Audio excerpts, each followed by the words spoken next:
and discuss how India and UK can collaborate to advance the global energy transition through innovation in freight decarbonization. Um, for this webinar, we have some eminent and expert speakers. Um, Starting, we have online Dr. Patricia Pinto, Science and Innovation Advisor, UK Science and Innovation Network, British Deputy High Commission of Mumbai.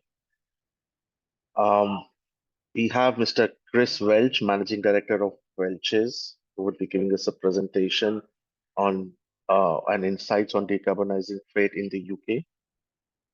Post that, we have a panel discussion which would be moderated by Mr. Amit Bhatt, Managing Director of International Council on Clean Transportation. We have MNS panelists with us joined for this webinar. Mr. Michael Boxwell, CEO, Voltempo, Mr. Mayank Agarwal, Head of Brand and Communication, Greenline Mobility, Mr. Irfan Mullah, VP Sales, All Cargo Supply Chain, Mr. Vijay Jaiswal, Director of Smart Freight Center, and Mr. Simon Buckley, Knowledge Transfer Manager of Innovate UK. We have Dr. Jivisha Joshi Gangopadhyay, Deputy Secretary at DPIIT, Ministry of Commerce, also joining us shortly. She was called in by the Secretary, so she would be joining this webinar as and when she gets free, and we hope to hear her views on this subject also. So without much ado, I pass on the screen to George Day. George Day is the Senior Advisor Net Zero Policy with ITS and Catapult. So George, over to you. Thanks very much, Vikram, and good afternoon and good morning to everybody. My name's George Day. I'm with the Energy Systems Catapult, and we, along with the Indian Institute of Science, are the bodies that are collaborating and leading the ITES program, which I'll say a few words about. This is the Innovating for Transport and Energy Systems Initiative, which is a UK-India partnership, and it's focusing on enabling sustainable transport systems by carrying out joint applied research into clean transport challenges.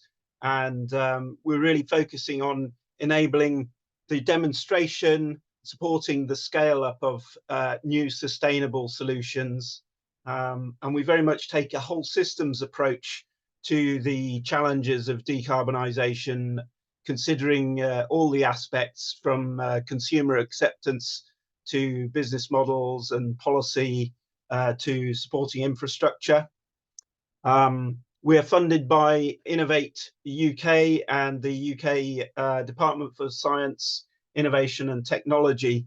And we are part of a wider initiative, which is called the UK India Net Zero Innovation Virtual Centre. And I think our colleagues, I think we have got Babita from the British High Commission, who will talk a little bit about that wider initiative.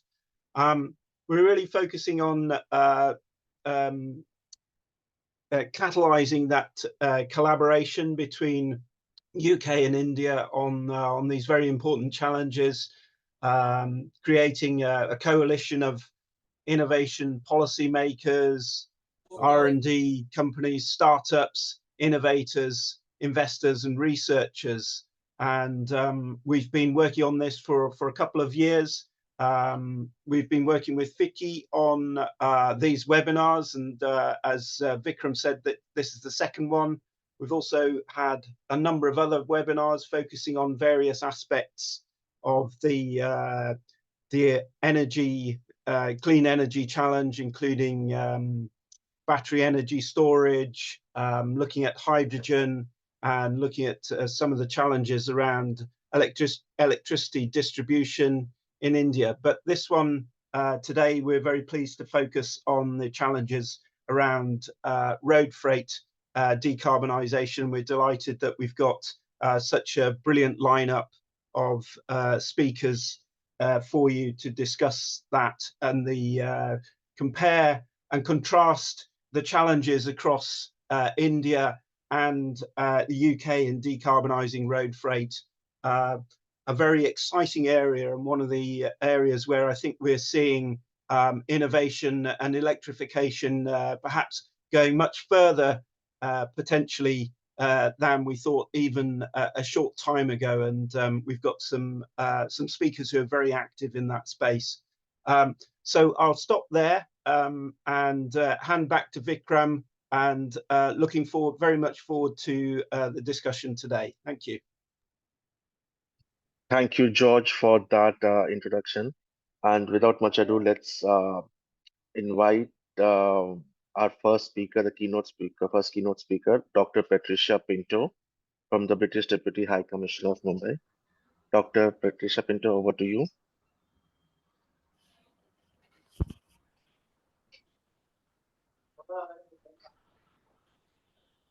Hello everyone, hope you can hear me, okay? Yes, please go ahead. We can hear Thank you. So a warm welcome to everyone and great to meet so many of you here today. I'm Dr. Patricia Pinto, a Science and Innovation Advisor, part of the UK Science and Innovation Network based at the British High Commission in India. I work closely with my colleagues Babita Sharma and Jack Landers, whom some of you may be in touch with already, on taking forward UK-India Net Zero collaboration in our team. On behalf of the team, it is a pleasure to meet you all virtually.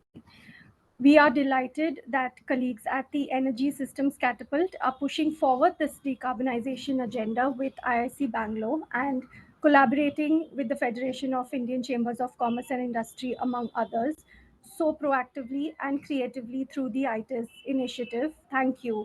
Your work is important and so relevant to our UK-India partnership goals. The UK and India have jointly invested over £400 million in research and innovation collaboration since 2008, guided by the biannual India-UK Ministerial Science and Innovation Council. During the 2023 SIC, the two countries signed a landmark agreement to enable quicker, deeper collaboration on science to drive economic growth, create skilled jobs, and improve lives in the UK, India, and worldwide.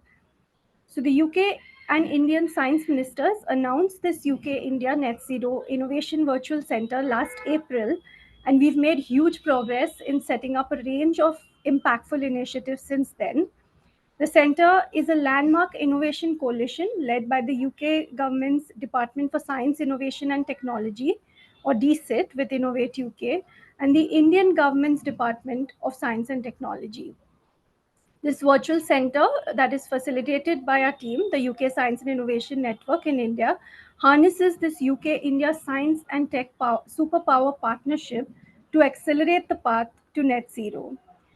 The exciting bilateral initiative brings together the brightest minds from both countries to tackle the toughest global decarbonization challenges.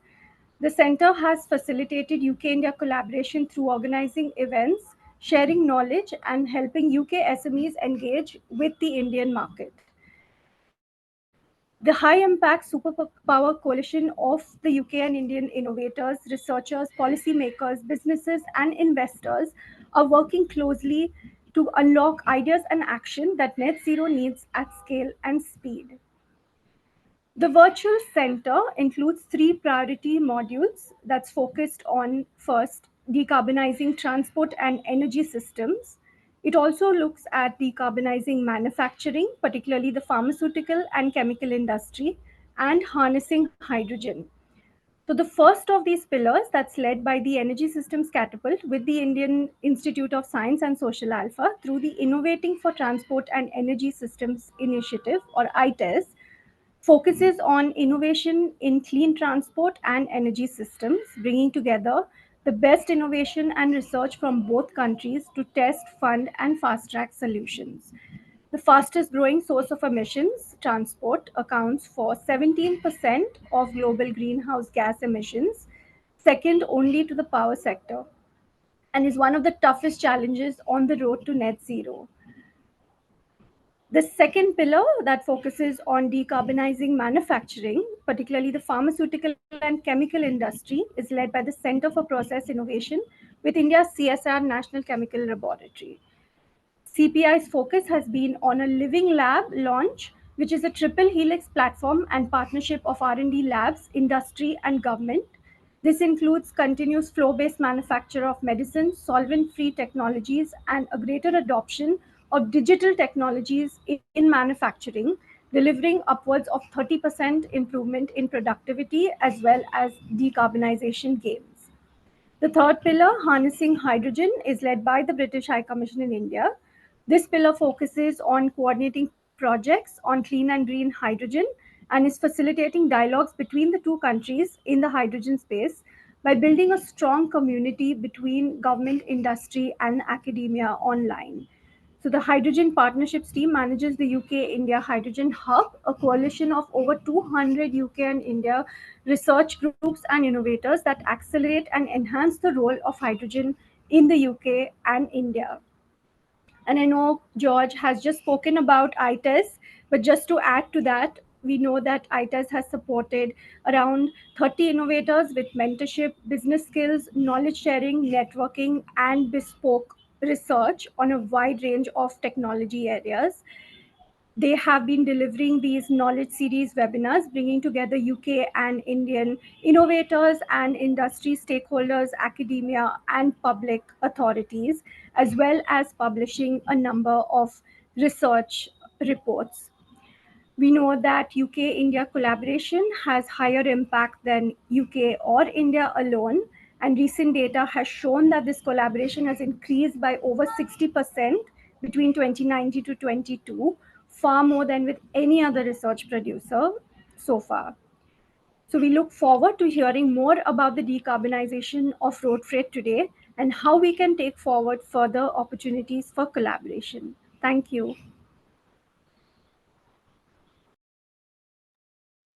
Thank you, Dr. Pinto, for that brief. It's happy to know the collaboration between the two countries, and we hope we see a lot of development and innovation in this field between the two countries. Now, before we move to the next segment and invite Mr. Chris Welch, there's a small poll that we would request all of you to take. It will just take you 30 seconds to put in your responses. So I would really appreciate your next 30 seconds in giving your response to this poll question.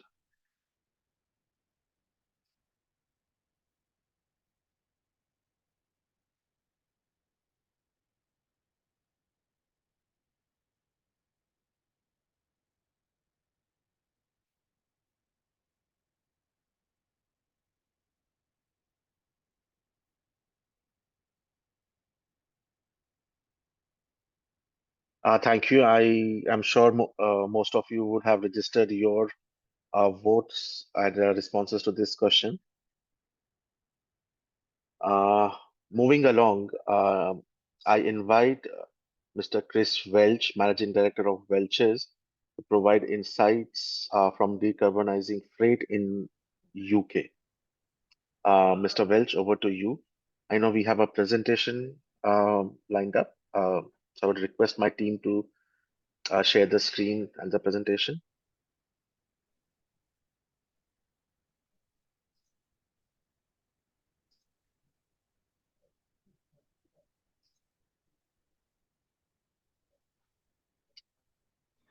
There you Morning go. all. Oh, thank you, Vikram. Morning all. Pleasure to be here to talk to everyone about what's happening over in the UK from a decarbonisation point of view. As it says on the slide, I'm Chris Welch, Managing Director of Welch Group. I'll talk a little bit about who we are in the presentation and what we've been up to in this space. Next slide, please. So obviously, George and Dr. Pinto have quite nicely set the scene for today's or this morning or this afternoon, depending where you are, presentation.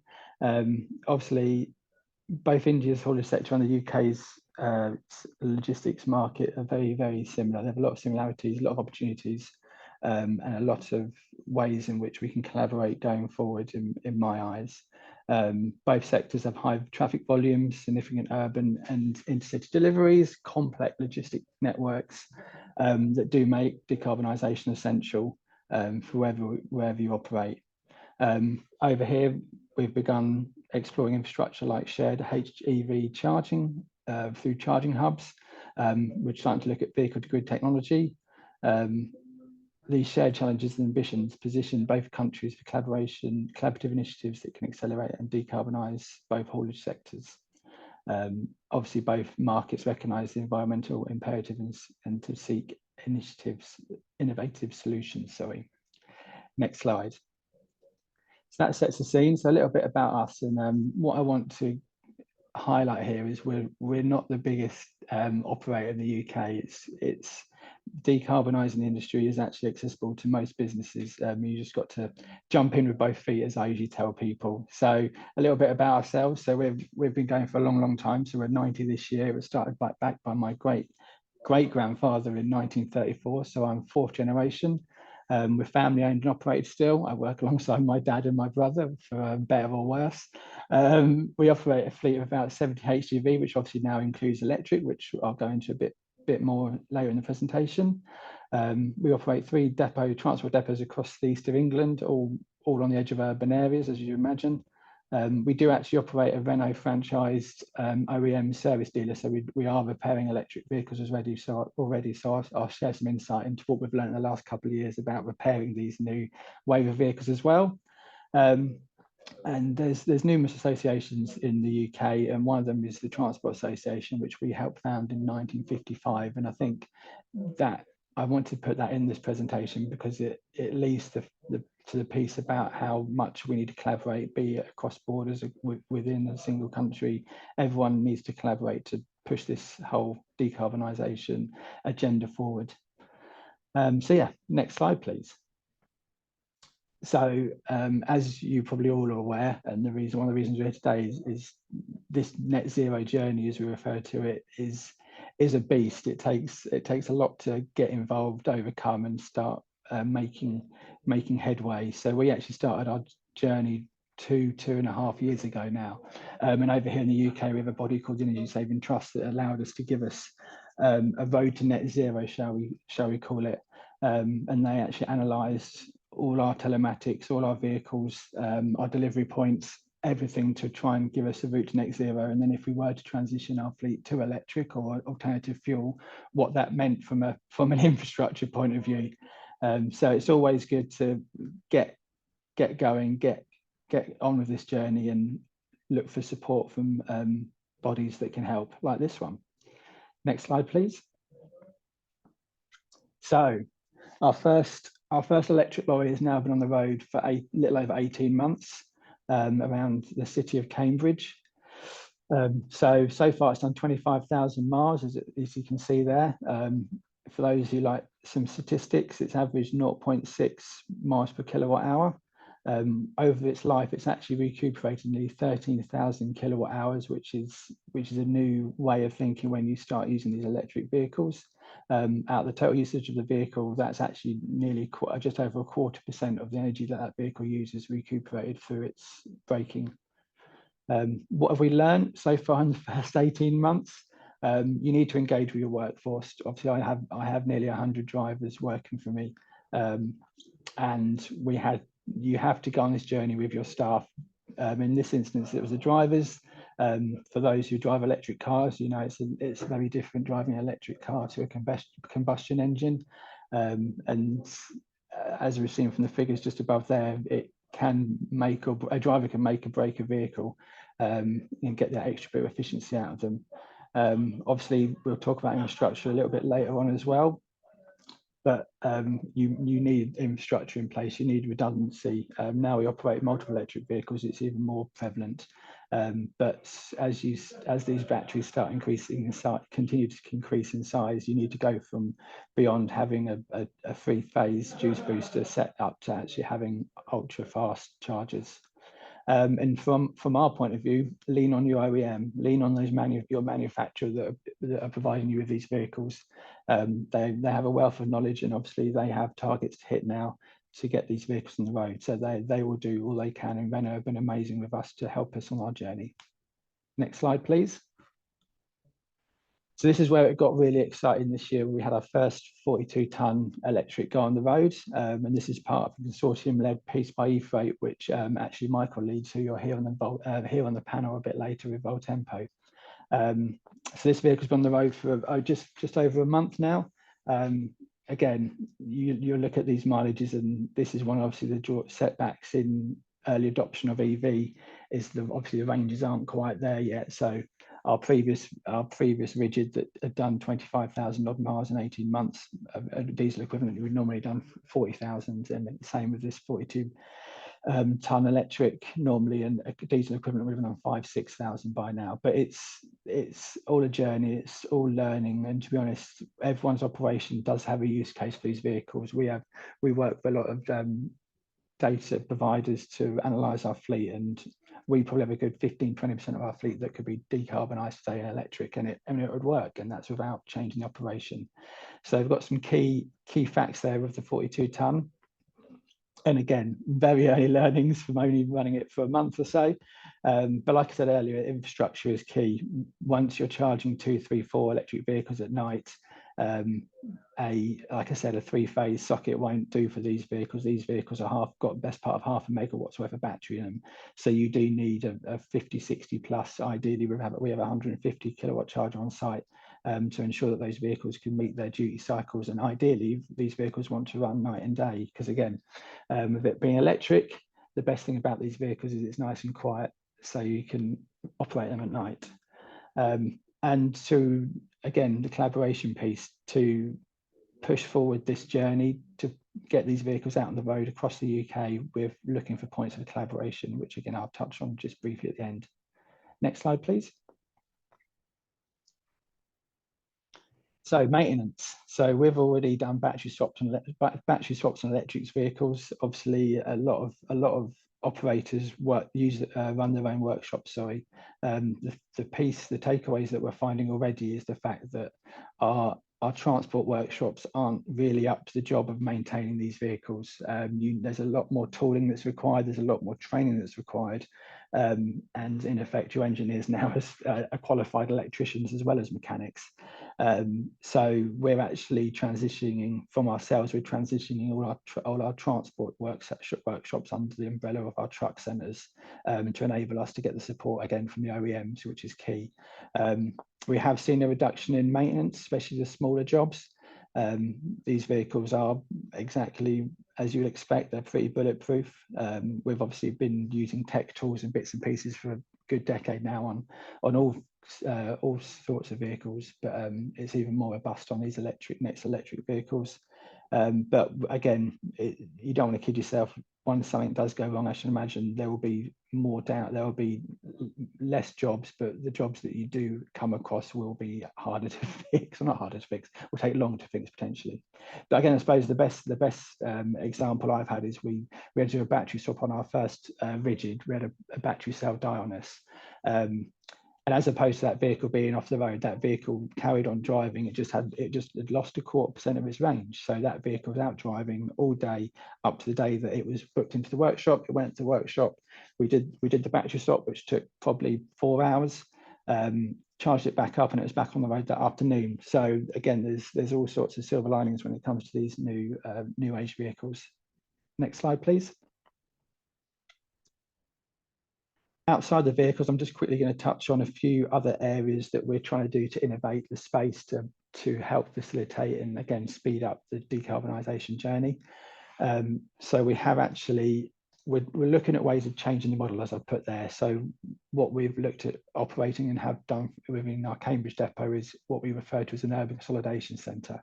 So that's trying to take all the freight that's destined to an urban area, and again, parcel carriers, pallet carriers, usually do this but under their own banner. They don't try and put everything together. You don't have DPD, DHL, Royal Mail over here in the UK putting all their parcels into one place and then deliver them on one vehicle. So urban consolidation is trying to sweep up as much of the freight that's going into an urban area and delivering it under one vehicle as opposed to 3 or 4. Control your energy. The interesting piece about electric as an alternative fuel is obviously, unlike diesel that we've operated now for 70, 80, 90 years, you can have a direct control on your energy price to a certain extent. So by putting solar, and that's our depot here in Cambridge in the background. We've already got 125 kilowatts worth of solar energy being produced on our roofs, and we've got another 200 going in next year. And all of a sudden that allows us to drive our pence per kilowatt down, which in turn drives down the running costs of the vehicles. Intangible improvements, obviously we have implemented pieces like AI routing and optimization for our fleets just to help us drive that efficiency. Any reduction in mileage or CO2 at the end of the day is part of your road to net zero, and we're seeing savings of 5% upwards by using AI to help us route our vehicles. Again, I've gone on about infrastructure. Infrastructure is key. Again, part of the consortium, we're part of the ZHID E-Freight 2030 consortium. We will have 2 1 megawatt charging hubs going into 2 of our main depots beginning of next year, which will facilitate charging of 6 and then up to 12 vehicles, sharing that megawatt load, which will be crucial to again push forward what we're trying to achieve here. And innovation, collaboration, what it's all about, which I'll come on to briefly in the next couple of slides about how we're innovating and collaborating. Next slide, please. So the first project that we're running at the moment is a project called En Route. And what this is doing is, it's obviously, again, like I keep saying, infrastructure is key, charging is key, fast charging, slow charging, knowing your duty cycle, knowing the dynamics of how it's going to work. So we're working on a project with those partners mentioned below, and again with Innovate UK, that takes the data and information from vehicles, from traffic management systems, from charge point operators, and allows you to share data such that all these systems can talk to each other. And we won't enlarge that graphic on the right hand side that shows the data flows, but in effect it's trying to facilitate optimal data sharing between these parties, the vehicle, the charger in essence, allowing you to book, pre-book, dynamically book, unbook charging to again make the rollout and the use of electric vehicles much easier. Next slide, please. Beyond that, obviously, again, like I said, our main head office is here in Cambridge, so we're lucky enough to be very close to the Centre of Sustainable Road Freight. They also have a net zero decarbonisation project going on called JOLT. It's involving a lot of tier ones like Waitrose and people like that over here.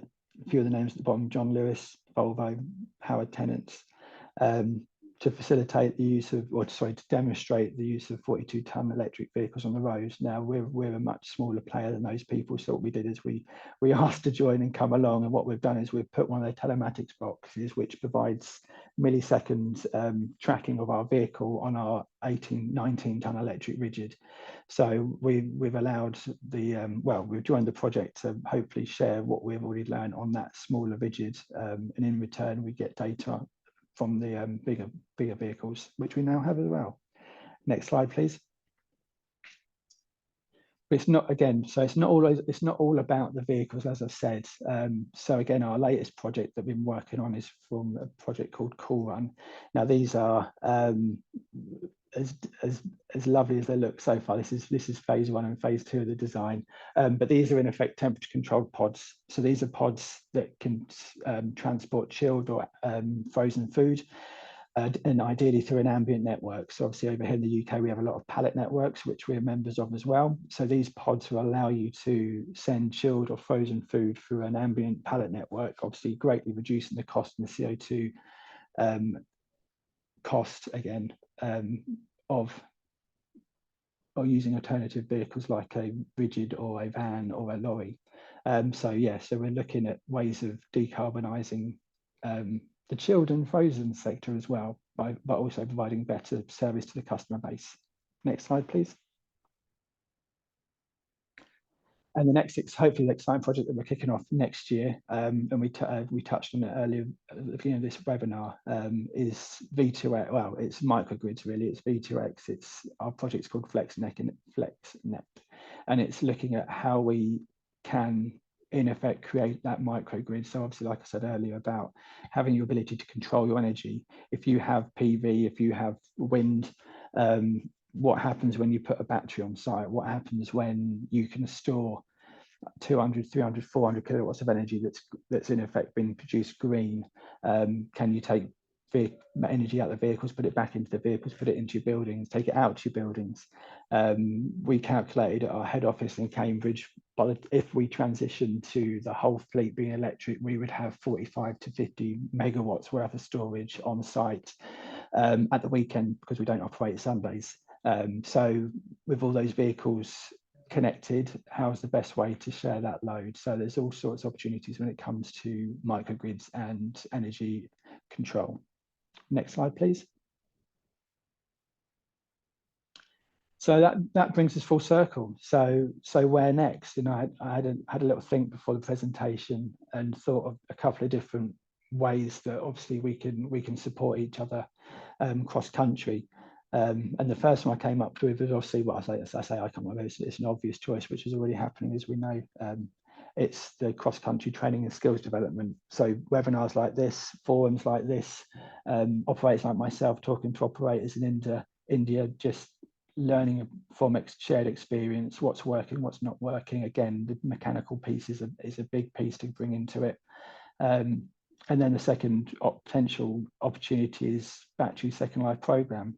I'm going to be running these electric vehicles, hopefully 6, 7, 8, 9, 10 years, like we see in the coach world over here. But then I will have a second life battery, and there's going to be a big market created from second-hand batteries, and whether it goes into on-site battery storage. But obviously, there is the opportunity to share resource in that way as well, I feel. Next slide. And then the last slide, just to finish, to again hammer home the collaboration piece, is there is other electric operators in the UK, and we try to all again collaborate, share our vision, share our journey. So this is quite a nice little story that I usually end with, about a local company called Volt Loader. So they're tackling the bulk aggregate market industry, shall we say. So big trailers of, grain and feedstock. And we've been working together for about a month now, and already we've provided them with 50 charging sessions on our HGV charger, which has allowed them to extend their range and extend their customer base. So yeah, that's just a nice little happy story to end with. Thank you very much, Vikram.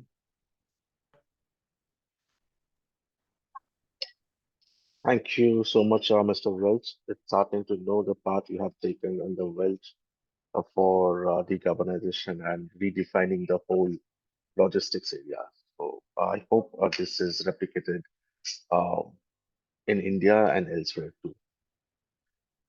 Thank you once again. Now, before we go to the next panel discussion, I just wanted to show the response we received for the first question that we had.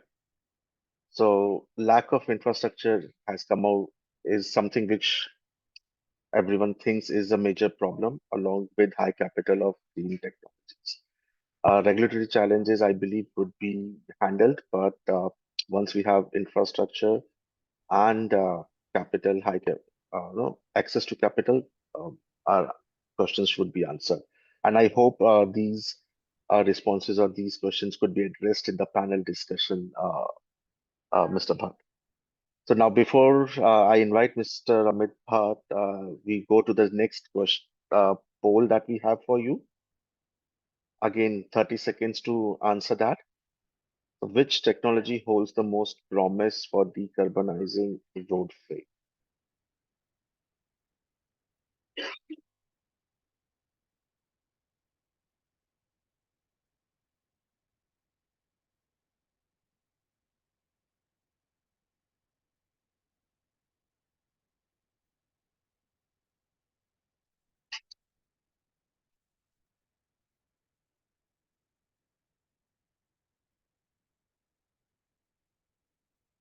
Okay, while people are answering this, I would request the panelists, when the panel discussion starts, to keep their videos on, and rest of us should keep their videos off, so that the panel discussion goes on smoothly and we know who is going to be their speaker. So thank you once again, Mr. Welch. So now inviting Mr. Amit Bhatt. Um, Mr. Amit Bhatt is the Managing Director of International Council on Green Transportation. He would be moderating the next session or the next panel or the panel discussion. We have on the panel Mr. Michael Boxwell, CEO of Voltempo, Mr. Mayank Agarwal, Head of Brand and Communication Greenline Mobility, Mr. Vijay Jaiswal, Director of Smart Freight Center, and Mr. Simon Buckley, Knowledge Transfer Manager, Innovate UK. Unfortunately, Mr. Irfan Mullah is unable to join due to some exigencies, so he may join in between, but we uh, have him come in later. And we see Dr. Jivisha Joshi also joined in. So, Mr. Bhatt, if we could hold on to the panel discussion for a few minutes and have Dr. Joshi give her keynote. Absolutely, absolutely. Right. Thank you.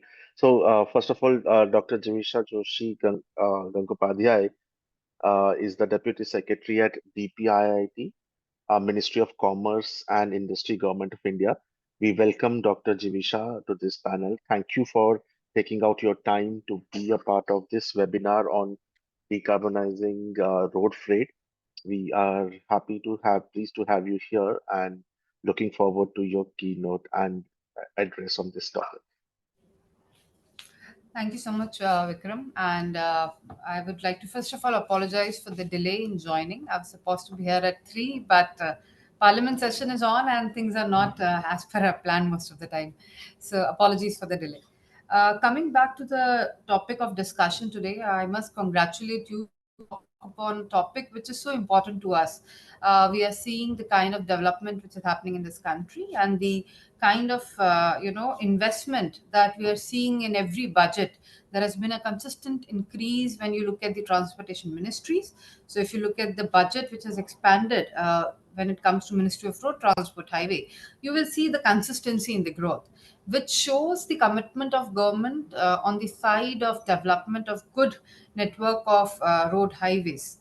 That also means that we will have a lot more vehicles on the road. We will have a lot more increase in the road freight because the justification which goes in for developing such standard of highways, expressways in the country is the kind of road freight which will bring in the financials into it.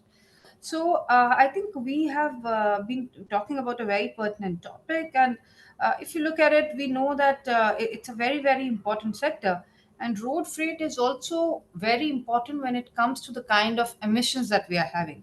So globally, almost 7% of CO2 emission is due to the fuels on the road sector, is what I could find. And decarbonizing road freight is very, very important. The kind of standards which we have set for ourselves in the country and at global platforms, where we're talking about sustainability, we are talking about the amount of emissions that we want to commit ourselves to. I think it's very important that we talk, and not just talk, but also devise policy initiatives which highlight our commitment towards greener road freight system. And in logistics, we have been doing a lot. If you look at the National Logistic Policy, we have a whole segment which talks about green logistics.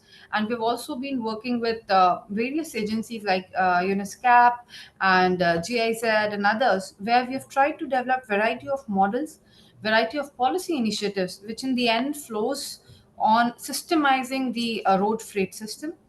We have also been talking with heavy industries and others into how the EV policy can be expanded. There have been discussion on electrified road corridors. Can that be a possibility? If yes, how should we go about it? So coming back to our topic is that uh, this is very important because even though we have such a huge network of Indian railways and we are looking at ports and other things, we still understand that a country with such a huge landmass will heavily depend on road freight. And I hope that by the end of today's discussion, Vikram will be able to share the minutes with us and tell us that what more can be done from our side. And I'm sure that I can assure you of the commitment from Government of India that if there is any model which is scalable and which is also economical, not I'm not going to say that we can't invest in the pricier initiatives. We will. There is no problem with that.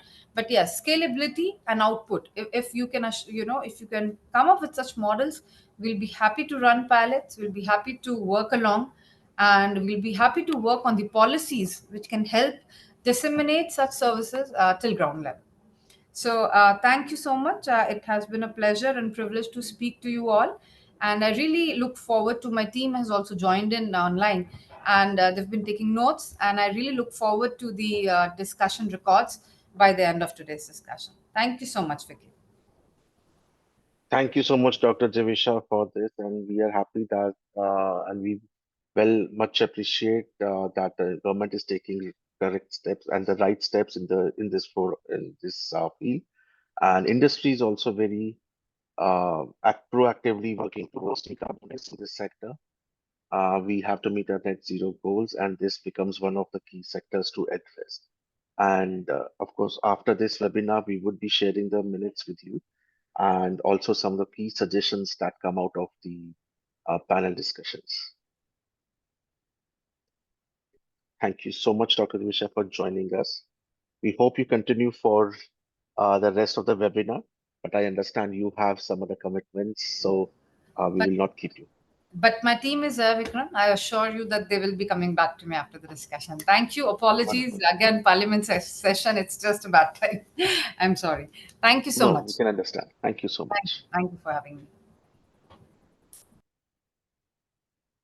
So now, after hearing from the Government of India representative and Dr. Javisha on the subject, I would invite Mr. Amit Bhatt to take over the session and initiate the panel discussion.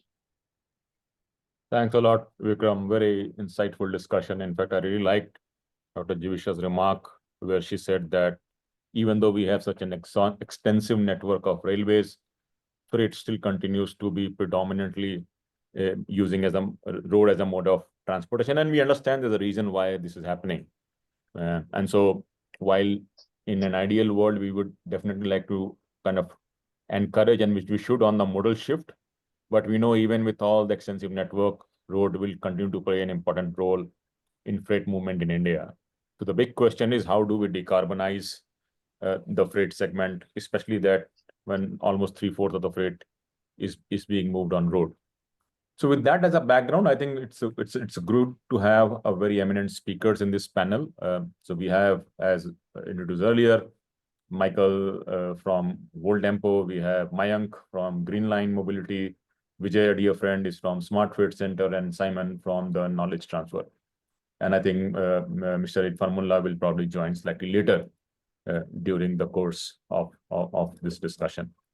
So let's kickstart the conversation. And again, let me first invite Michael in this conversation. And Michael, we know that Volt Tempo has been a forefront of EV charging infrastructure.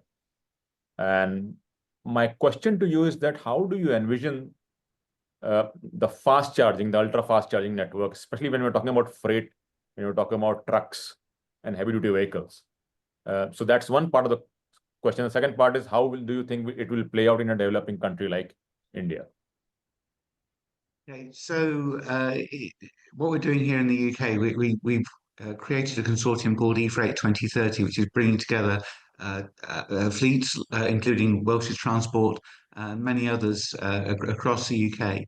And we're putting in rapid charging at key locations that are operated and owned by the fleets. So people ideally, fleets don't want to have public charging. They want to be able to charge at their own depots or at their destinations. So, the UK is a much smaller country than India, but so you can drive from the centre of the country down out to the coast on a single charge. So if you want to go to a port or a dock, pick up containers, you can do that, and then recharge at the port, and then drive back to base in the Midlands, for example. on a single charge. So that's great for security and for safety and for optimizing the use of the vehicles. You're not parking up in a public area to recharge when you've got containers with valuable goods in, for example. So that's what we're focusing on at the moment. Our initial charging network will be around 35 locations across the country. Each charging hub will have 6 bays. Some will have a few more, but a minimum of 6 bays. And we'll also have megawatt level charging, not because the current generation of vehicles require it, but because the next generation will. So the idea is that we want to make sure that we're putting in infrastructure that doesn't just work for now, but works for 5-10 years into the future with whatever whatever technologies are around then on the vehicles. So it's very key to make sure that we put together a network that is future ready. So that clearly isn't cheap. We've been able to do that because we had some significant government incentives to help kickstart the program. And that basically has brought forward what would otherwise happen in the industry over maybe sort of 5 to 6 years. We're in the process of doing that in 2 years. So that's a big step forward there, and that will start the backbone. We're not the only consortium doing this work. There are 4 consortiums in the UK putting in rapid charging infrastructure. Sorry, 3 for electric, and 1 of them is for hydrogen. So there'll be a hydrogen trial as well. Which is good to see. So we'll be able to see how the 2 different technologies, electric vehicles versus hydrogen, work in the real world. So in terms of what that means, we'll have more infrastructure than we have vehicles from day one, and that will give fleet operators the confidence to know that they'll be able to add vehicles to their fleets, and other companies can join in and buy vehicles knowing there's the capacity there to charge them up. And we're asking the fleets to open up their charging facilities for other people to use as well. Now, that's not quite the same as a full public charging access. We don't want, if you're going into a depot, these are controlled environments for security purposes. So, we're asking companies that want to use these charging facilities to pre-register.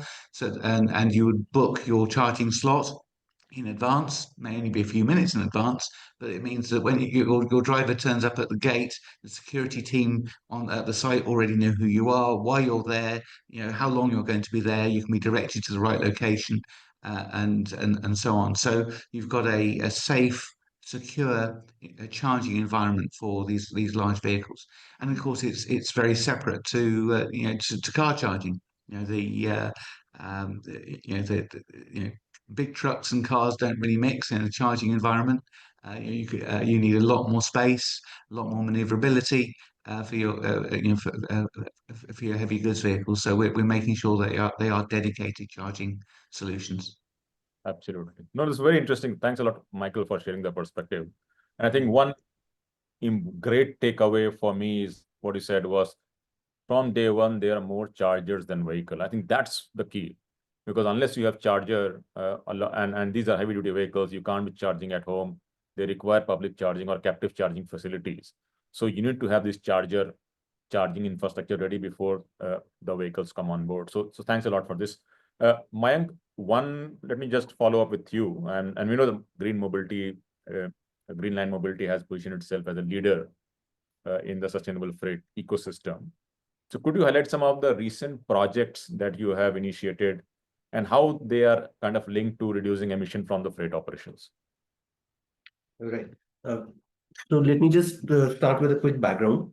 All right. We are part of the SR group, and SR had its interests in oil and steel. And after selling off SR oil, the focus was on looking at cleaner alternate energy sources, right? And so there's green hydrogen, ammonia, stuff like that that's going on. In fact, SR has a refinery in the UK, Stanlow refinery, where they're setting up a hydrogen terminal. But one of the areas that they identified, that the promoters identified, was heavy trucking in India, where the number of vehicles, absolute number of vehicles is very, very small, but the contribution to emissions is very, very significant, right? And given, and I think Dr.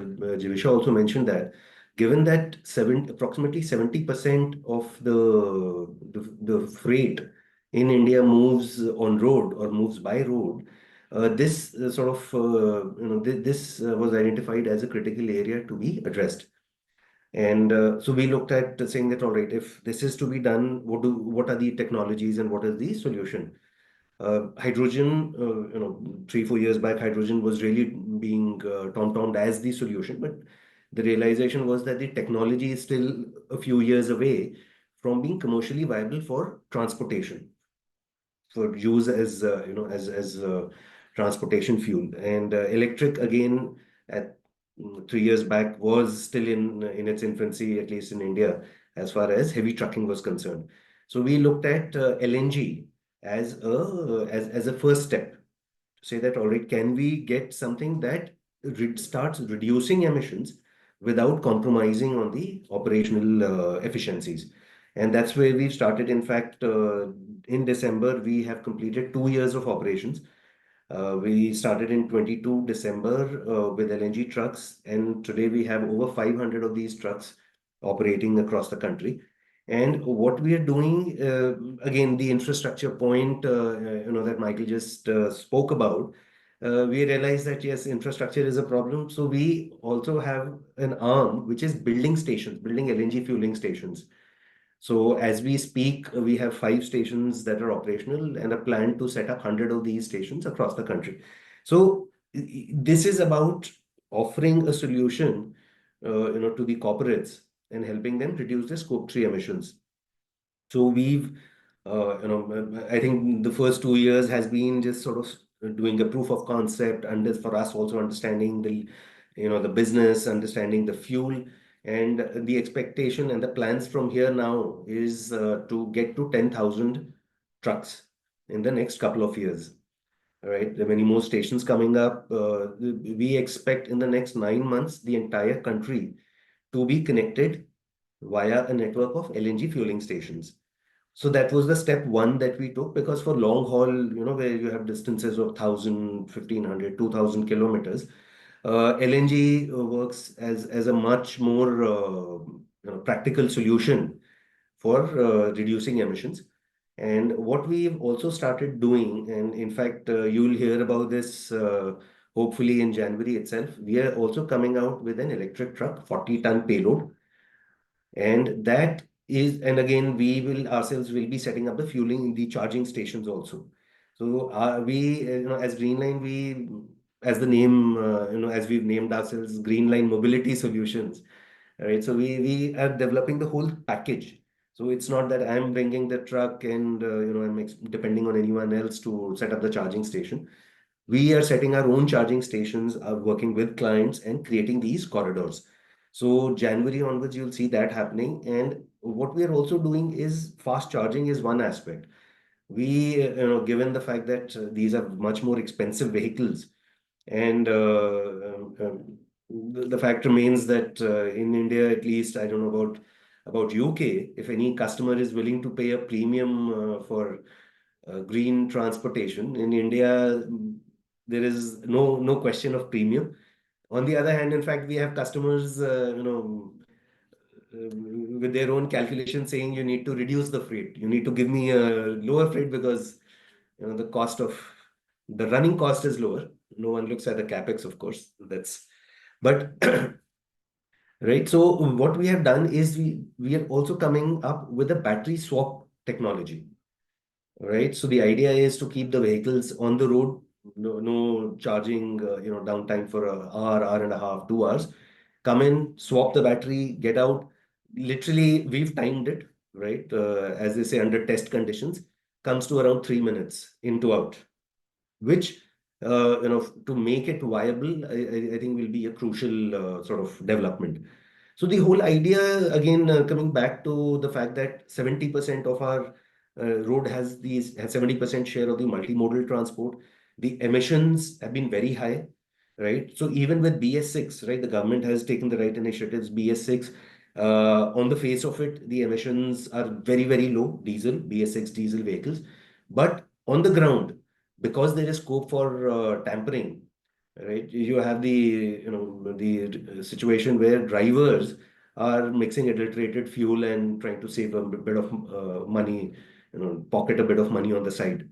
So that all of those issues still, sort of would hold us back, even with BS6, would hold us back from actually affecting any significant emission reduction. So we are looking at it is a portfolio approach. So for long haul, 40-ton payloads, etc., LNG will come into play.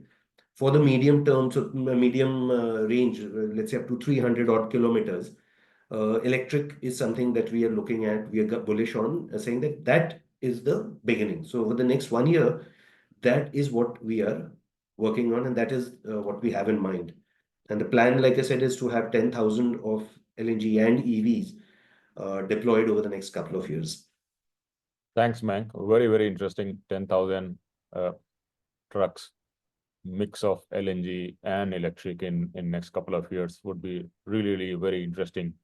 Especially the point that you made on the emission, I think that is something which we are also finding it very, very important. So recently, ICCT did a study on to understand what's the real world emission from motor vehicles in Delhi. And we tried to compare that as against lab values. And we found commercial vehicle, even though they are CNG, we are emitting way above the lab limits. A lot of it is because of the vehicle tampering, but also vehicle abuse, driving habits, so on and so forth. So I think these kinds of newer technologies can really kind of deliver the clean transport that we are looking at, especially in the freight segment.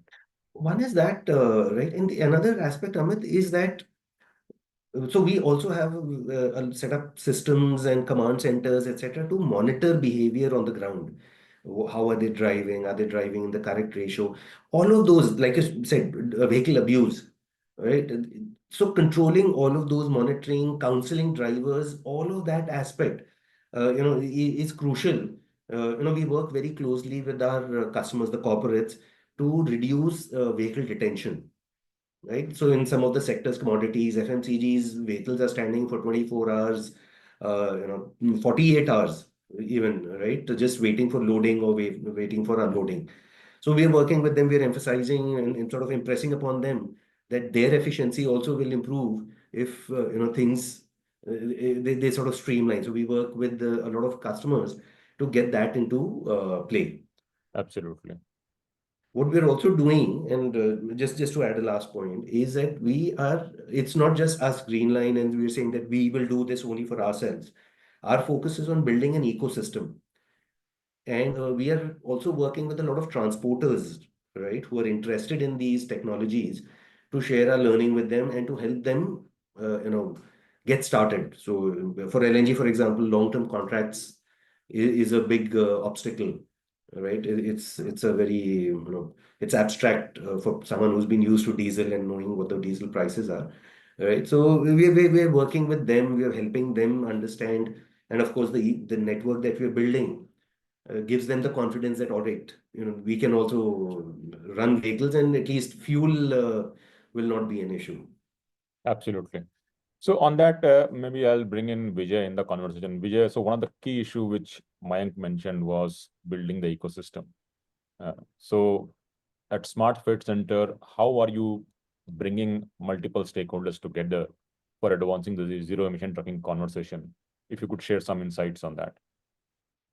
Yeah, thanks, Aman. First of all, this is a great discussion and a much needed discussion given where we are right now on our decarbonization journey as a country. So, the way we are looking at our stakeholder engagement is purely value based, which means that we are pursuing two targets in India. One is freight emissions accounting, and other is ZERITY pilots. And for ZERITY pilots, we our primary engagement is the shippers and LSPs to whom we go and say that we want to support you in realizing your vision for e-truck adoption in India. And let's do a quick study of where are the opportunities in your fleet operations. And once we have a broad view on the opportunities, then we go ahead and we do a detailed economic viability and a feasibility study. Now, with that study, we are able to clearly define what are the risks that are involved in getting the results on the ground beyond the theory. And that is also where we realize that what stakeholder is bringing what value to make those efforts and those pilots work. And that is what then forms the basis of our engagement with the stakeholders. For example, if I'm looking at the residual value as a risk for a vehicle, I'm very well engaged with the battery recycle and reuse companies to tell us what is it that they can offer as a solution. When we are looking at some kind of challenges on the product availability or the product pricing, that's where OEMs comes in the picture and they say that, okay, fine, what is the requirement, what is the operational parameters, and then accordingly we will offer you something that will help you mitigate the risk. So our engagement is across the board, right from shippers, LSPs, charge point operators, OEMs, battery infra companies, financial institutions for that matter, and the policy offices. And there we go with a clear understanding of what is the value that they would like that they could add to make this vision to get translated to action, and what is in it for them also, because most of them are business entities, and if you just ask them, okay, let's do the decarbonization without any view on the economics, they might say, okay, fine, we'll do it. When is the question? But for them to immediately come on board, you have to give them a value proposition. So we talk about then the efforts that we are taking across the board with number of shippers and SPs, where we can tell them that what is the aggregated demand view over a period of time. What is the aggregated demand view for the charging infrastructure over a period of time? What is the financing scale of financing we are looking at in an aggregated way across the board? And that is that when they realize that, yeah, this whole effort is very serious, there is a scale to this exercise, and that is where they come in. They offer the best value proposition, and then we move forward as a team. So it's not SFC working with them, but it's all working together towards a larger goal. And I just have heard about, I'm missing your name, Mr. Mayank. So I am already aware that he's also doing a lot of stuff on the ground. So he is one of the partners that I would be engaging after this call to see how we can work together on this larger goal. Thanks, Vijay. And I think absolutely, how do we kind of bring multiple partners of the ecosystem together to develop that ecosystem is absolutely going to be crucial. And on that, let me bring Simon in the conversation. And Simon, I mean, how do you see the knowledge transfer, especially from the UK and Indian industries, and contributing to innovation in freight decarbonization? And if so, can you share some examples that we can learn? So India can learn from UK, you can learn from India, something like that. Yeah, no, thank you very much. It's been really interesting listening to the conversation today. And so many of the challenges, I think, for freight, both in India and the UK are similar. Firstly, if I just, before I answer the question, if I just give a very high overview.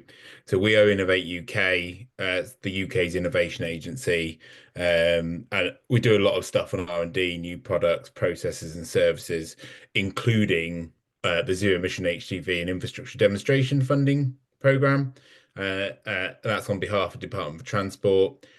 Just to check on the overall figures, it's up to £200 million, 350 trucks, 70 infrastructure locations, and targeted at 40 to 44 tonnes. So that's the programme that Michael and Chris have obviously spoken about.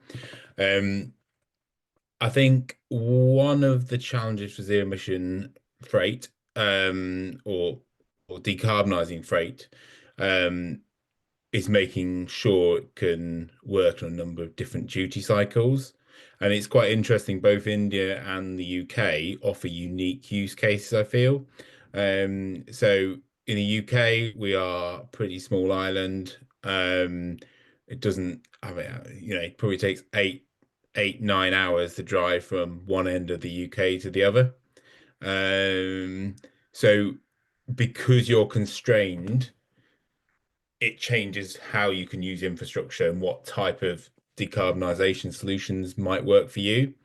In India, obviously, there's a much larger landmass where those trucks may go greater distances, and that provides a different set of challenges. So I think there's a lot of learning from trying to cover all these different use cases that we can to decarbonize, because you will have trucks, for instance, in the UK that go to Europe or go to Poland or whatever.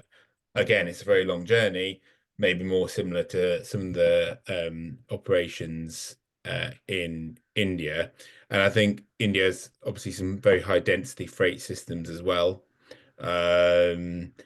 So it's just trying to actually connect and learn from each other on those points. And it's like there's certain situations like, and apologies if I mispronounced this Aquanum port, run entirely on solar power. That's something I think green ports, obviously they're key multimodal points of operation for rail, trucks, and other industries.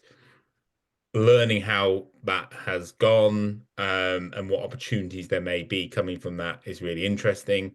And then we're also very keen on sharing the outputs of the ZHID program, and those lessons learned, I guess, from implementing that. And we've got a load of data that's coming out from those projects that will be collated, and we'll do a load of dissemination events around that as well. And I think it's worth noting as well, just to finish off, there is an India-UK collaborative R&D for industrial sustainability round 2. That is open. It's open for decarbonising mobility. That's where we can learn the most. If we actually have a company in the UK and a company in India who are working together to solve a solution, that's the real learning. And that's how you can actually start taking things from, we're talking about this on a webinar, to actually delivering something with real change. Absolutely. I think a joint project would definitely be super helpful in terms of cross-pollination of thought, but also kind of overcoming with some of the challenges which may appear common in both the countries. And on that, Michael, one of the key challenges that we find, especially in India, when it comes to heavy-duty vehicle charging infrastructure, heavy-duty vehicle zero-emission trucking, is the charging infrastructure. So I wanted to know from your side, especially from the UK's context, what are some of the kind of infrastructure challenges that you are facing, and how you are kind of trying to overcome some of these challenges, especially in the charging infrastructure front? So the biggest charging infrastructure is the grid itself. Getting out, identifying where the power is available, and being able to get connection to that at a reasonable price and a reasonable time frame. And that isn't really helped because the companies that operate the grid at the regional level aren't necessarily the most responsive, and not necessarily the easiest companies to work with. They have a monopoly in their area, and they can be quite slow, it can be difficult to work with, and that slows everything down. So just to get an indication of whether you can get the grid connection, and what the costs are going to be, that can easily take 8 to 10 weeks to get that information. It's supposed to be a lot quicker, it never is. If you're planning a national rollout or something, that is a lot of time. Even when you get the information back, it isn't always all the information you need. So you need to go back and dig some more, if you like. So that whole process really does need to be streamlined and improved. Ideally, we want to be in a situation where we can get an indication of what's possible within a few days. And all that information is available on there's no reason why it shouldn't be available at the touch of a button. So a lot of work to be done there, and we're working with government to try and to get through some of this red tape, because it is very important that we resolve these sorts of problems. To be fair, that is the biggest problem. Once you've got that, you know where the vehicles are required, you know what power is required. If all the power isn't available there, then you need to sort of plan differently. So you might have a smaller number of charging points than you would ideally like in one location. But you make sure that there's other charging in another location, which can then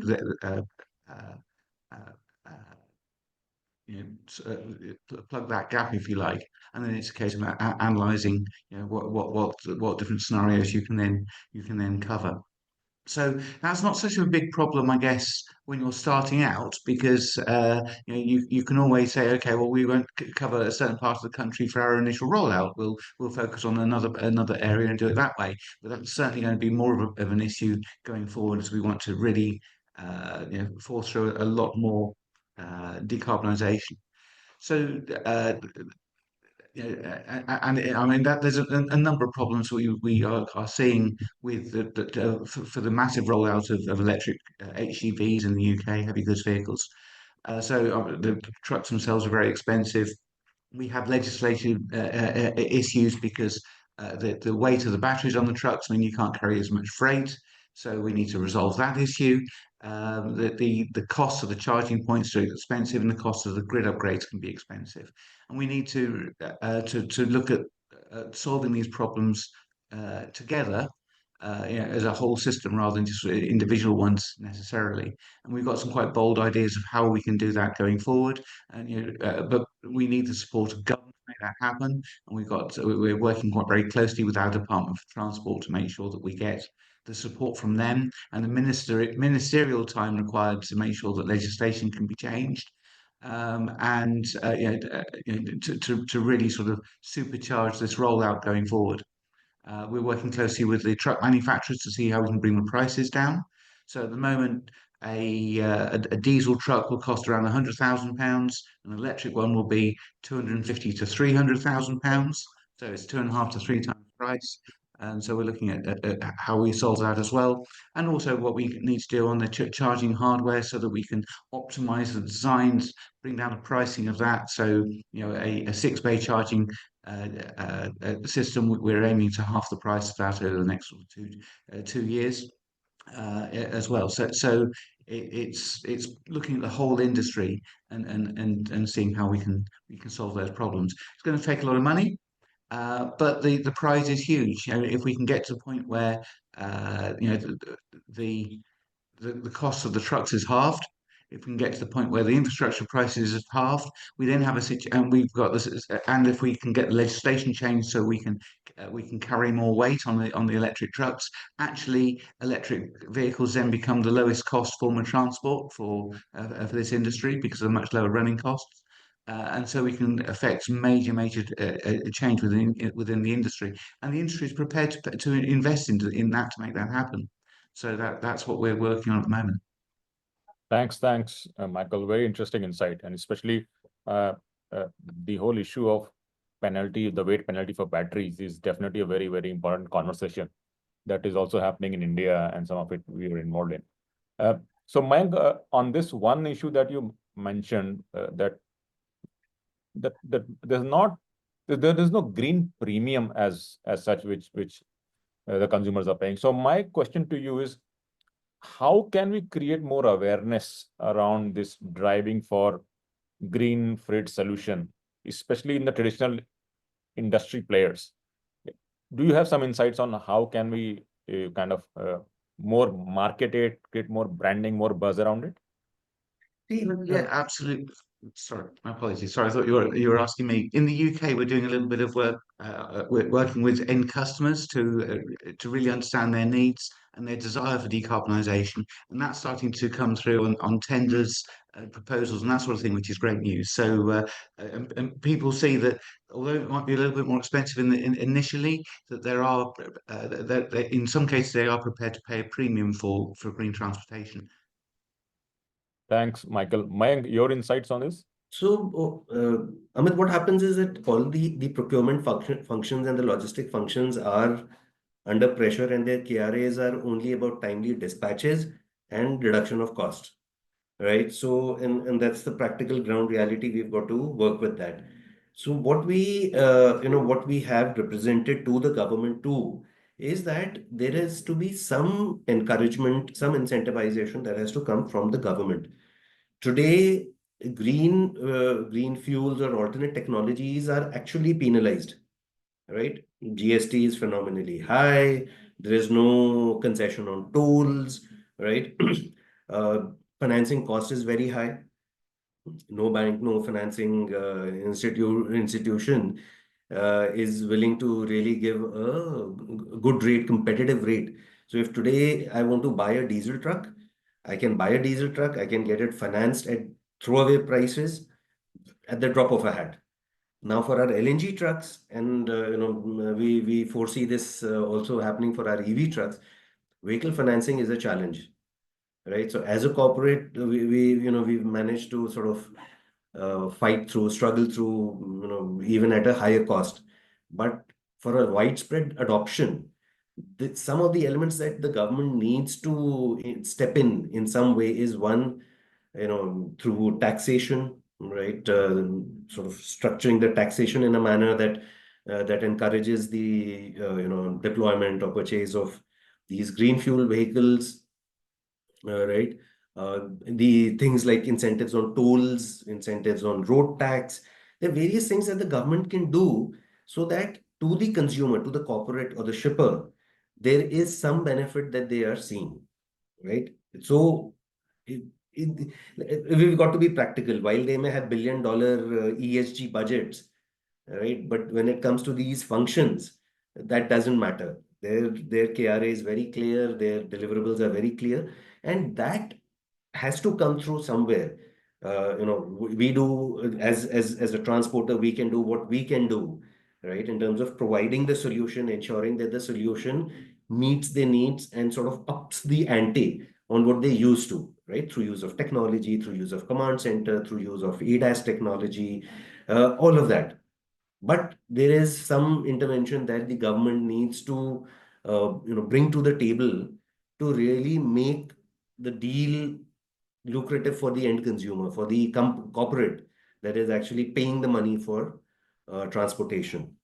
So that I think is really needed. Financing costs, things like small things like tolls, road tax, various things that can be done, which are in the government's hands.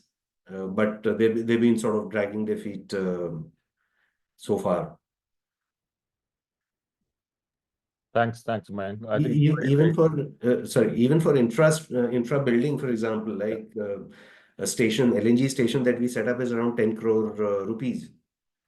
One LNG station, right? So it's a massive amount of investment, right? But again, under FAME 1 and FAME 2, there were some incentives for EV charging infra. But for these and for heavy truck EV charging infra, there is nothing that's really there currently, which needs to come in to make this thing really move faster. Thanks. And I think you really mentioned some very interesting insight or some small changes that can really change the whole economics of operations, like toll waivers and things like that. So Vijay, I just wanted to bring you in the conversation, and Smart Fit Center is a global organization. You have been also working in many other countries as well. So are there any specific examples of best practices that we can follow from some of the other places to really scale up the clean freight program in India? And if so, can you share some insights? You're on mute. All right. Yeah, so what we have observed globally is that the first step towards realizing the need to decarbonize starts with understanding where you are. And that is where our work globally on freight emissions accounting has played a very important role, where a shipper or industry gets a clear view on what their current state of freight emissions is. And then they also get a view on what are the opportunities across the value chain where they can do some action to bring the emissions down. So the emissions across the value chain, but it's not that you can attack across the board, but they will give you so we give them a view on the hotspots where they can put some action and get some kind of results out of that. And this is also where then we talk about where do you have an opportunity to deploy low emission fuels and low emission vehicles, the second lever which we talk about to decarbonize your freight. And in the context of road freight, that translates into looking at low emission vehicles, ZETs or e-trucks as of now. So, but then when we talk about ZETs, what has also been observed globally, and this is an example you will see very prominently in the China story, which has also deployed a huge number of e-trucks across the board, that you have to go very use case specific requirements. You cannot say that my electric truck or any electric truck in the market will be applicable with the same effectiveness across the board. So you have to find opportunities, and for that, We, along with our shipper partners in UK, sorry, Europe and in North America, are able to define a taxonomy of the freight operations, which says that there are three kind of freight operations: the closed loop, the regional corridors, and the high distance corridors. And there, what we realize is that given the kind of products that's in the market and the state of the charging infrastructure, it might be a good idea to start with the closed loop and the regional corridors, rather than saying that we'll electrify a 1,000 2,000 mile corridor. That might happen, but not as the first step towards demonstrating that these trucks work well. So first is the freight emissions accounting that works very well to sensitize the crowd to look at how they can decarbonize. Then providing them a use case specific business case for electric trucks, which then will tell probably in some of the use cases we have also derived that the economics work better at a TCO level with the diesel trucks. And the requirement that has come out is that anything between 250 to 350 kilometers, and also ecosystem-wide action. So, for example, as Mr. Mayank said, the financial institutions committing to a lower interest rate, government saying toll tax waiver, government saying lowered power tariff. All these things considered, it works very well. And some of the things I believe are in motion at a policy level. So recently, the policy advisory by PSA office came out, and all the things that Mr. Mayank talked about has been referenced upon. A few things are already uh, has been done. So the demand incentive with PME Drive is taken care of. The toll tax waiver is what we are hearing is next to the pipeline. We might very well very soon see positive developments on that as well. And then we are working with the various policy office to give them a view on why the other and how the other policy measures recommended by PSA office would work for them from a cost benefit analysis standpoint. And we are very hopeful that those things will also move forward. So use case specific approach, looking at taking a view at the component level in the entire risk framework and then finding action to mitigate the risk works very well. The third is what I referred earlier also is the demand aggregation as a best practice from across the world, where you bring together a number of shippers and LSP, look at their collective requirement in terms of the products, in terms of charging infrastructure, in terms of driver requirements, and then do bring in some kind of efficiencies of scale. Maybe you talking to the OEMs or they talking to the OEMs saying collectively getting a better deal than the baseline. They also getting a better, more confidence on the utilization of charging infrastructure because 5 or 6 LSP and shipper are committing to utilizing charging infrastructure.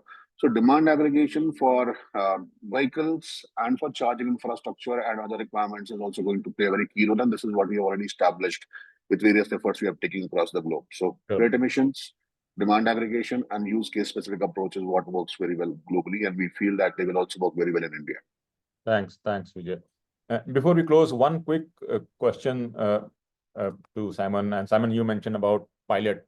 But very quickly, are there any other ways to kind of bridge the gap between research and technologies between UK and India? If so, can you just quickly share some insights? Yeah, I'll be very quick because I know we're running a little bit out of time. I think obviously establishing those joint R&D programs, which has been established, I put in the chat, is important. But I think data is the key synergy to actually think about. Data sharing between the two countries and for the freight operations that have been trialed in both areas. I think there's a lot of learning that can come from that. You want whatever you do to be evidence backed, and if you have enough data, you can make sure that you're making the right decisions on R&D investment, on derogation for the weights of vehicles and stuff like that. So I think for me, data is the key underpinning thing between these the two countries and the various programs.